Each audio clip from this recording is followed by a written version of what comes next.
Hanyuma y'ivyo mbona ishengero ryinshi atawoshobora kuriharura, bo mu mahanga yose, imiryango yose, mu moko yose no mu ndimi zose, bahagaze imbere y'iyo ntebe n'imbere y'umwagazi w'intama, bambaye imyambaro yera, bari n'amashami y'ibigazi mu minwe.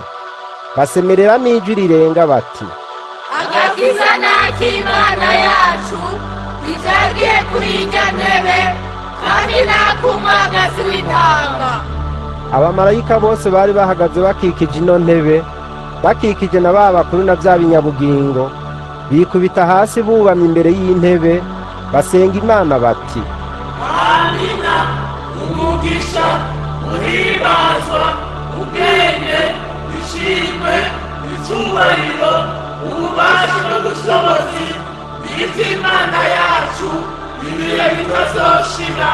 Amina. Umwe muri ba bakuru arambaza ati, aba bambaye imyambaro yera ni bande kandi bavuye hehe?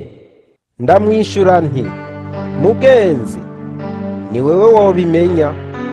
Arambwira ati, aba n'abavuye muri wa mubabaro mwinshi kandi bamesuye imvune zabo bazezesha amaraso ya wa mwagazi.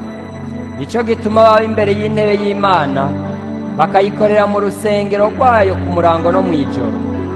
Kandi iyo ivyagiye kuri irya ntebe izosanza ihema ryayo hejuru yabo.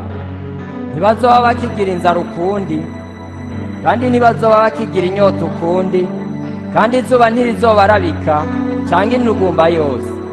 Kuko wa mwagazi ari hagati aharabana n'iyo ntebe azobaragira, kandi azobashora ku masoko y'amazi y'ubugingo, kandi Imana izohanagura amosozi yose ku maso yabo.